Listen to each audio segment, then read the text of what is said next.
This is Eyewitness News This Morning.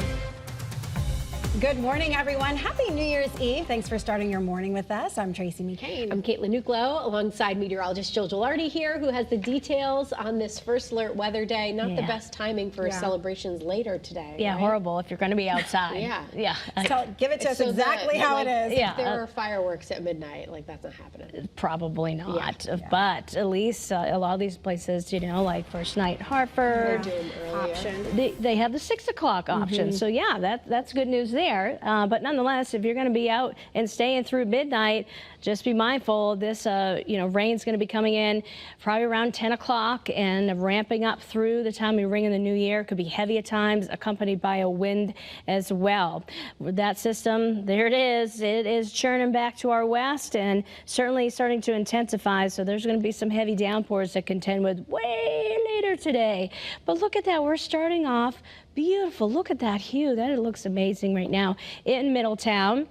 It's cool out there, but these numbers are all above average. We have some frosty spots like in Meriden and Hartford where it's in the low 30s, Willimantic certainly where it's 28. And then we have areas where it's not as cold like New Haven, 41 degrees.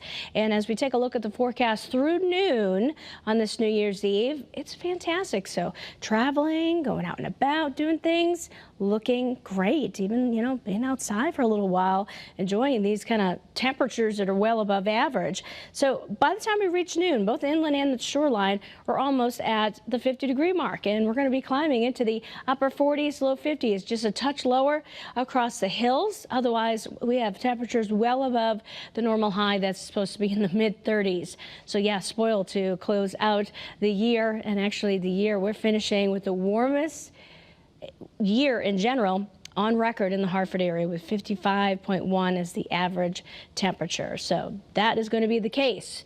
Eventually, we're going to get that rain we talked about and some very intense winds. Another first alert weather day for Thursday, and then some very cold air. Could there be some snow? All right, we'll get into all those details coming up a little bit later. Let's get an update now on traffic with Caitlin. All right, a lot to talk about there, Jill, huh? Not a lot to talk about in the weather, in the traffic department, I should say. Take a look at your drive times here. Average speeds across our state, everything is in the green. No accidents out there, no delays, and all that road work we were talking about earlier this morning has already cleared. So here's a look, broader look here at the state as you take a look at Waterbury, Farmington, Middletown, and Hartford. Not a lot of company out there on the road, so if you do have to head to work, no problems out there to report. I'm Caitlin Nuclo with your Connecticut Chevy First Alert Traffic Report, driven by your Connecticut Chevy dealers. Right, with the new year comes new laws, and for some, that could mean some extra money in their paychecks. That's good news. Starting tomorrow, minimum wage here in Connecticut is getting a 66-cent increase, making it $16.35 an hour. Your reporter Marcy Jones is at the Capitol, breaking it all down for us. As we all know, things seem to cost a little bit more today, from groceries to gas, and that's exactly why lawmakers say simply this comes down to keeping up with inflation. According to data from CBS, the increase will impact more than 240,000 people. That's more than 15% of workers in Connecticut. Full-time employees who work 40 hours per week will see slightly more than a $700 bump per year. Right now, minimum wage is $15.69 an hour. Tomorrow, it'll be $16.35 an hour. While the federal minimum wage has remained at $7.25 per hour since 2009 and has no plans to increase, many Connecticut business owners agree they must remain competitive with wages to retain quality workers. We actually are bumping up all of our lowest level employees to $16.50 just to kind of stay ahead of the trend so we're not getting hit all at once. Do I think it was needed? Yes, only because lives have changed. A lot of stuff has changed. Cost of everything is going up. And unfortunately, that's one of those things that is going to be here to stay. Several other important laws go into effect tomorrow, the first day of 2025. For a full list of them, head on over to our website. Your reporter in Hartford, Marcy Jones, Channel 3 Eyewitness News. Domestic violence advocates are celebrating new protections for survivors. A new law will eliminate so-called coerced debt payments and give someone more time to prove that they aren't responsible for the debt. Coerced debt usually happens in an abusive relationship, and this new rule means that creditors can't go after the victim for money. I think it's important that we understand what a big step this is in Connecticut. It is one more tool in the toolbox to protect victims, and it's a very valuable tool.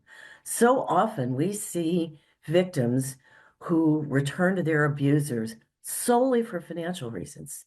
And this is one more way to protect their choice to leave. Other new laws would expand paid sick leave and work to keep marijuana away from people who are not 21. Other laws that are going into effect tomorrow include expanding paid sick days. All businesses with at least 25 employees will be required to provide their workers with at least 40 hours of sick time each year. Currently, that applies to businesses with 50 or more employees.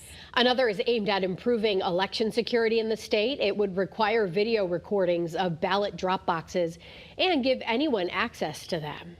Another group of bills works to keep marijuana products out of the hands of people under 21. It does so by simplifying the amount of THC needed to place limits on hemp products. It also establishes a classification for THC beverages, requiring they only be sold in places where marijuana is also sold. Well, this morning we're trying to learn more about a body found in the Connecticut River at Haddam Meadows State Park. Pinpoint News Tracker shows you exactly where this happened. Deep says it got the report about the body about 2 o'clock yesterday afternoon, and officers pronounced them dead about a half hour later. State police also now helping with the investigation. Police in Glastonbury still aren't saying much about the woman who was found dead over the weekend there. We did learn that police do not believe it was a suicide, and they're calling it an untimely death. Police say the woman was found at the Glastonbury Hills Country Club Saturday. An SUV also found under the water nearby. Police have not confirmed if the car is hers. And in Southington, town leaders and the fire union are raising concerns about potential staffing cuts to the fire department. They'll meet this Thursday to decide whether or not to close one of their firehouses in town. The fire union says some retirements could leave that firehouse nearly empty, and they say finding firefighters to work there would drive up overtime costs.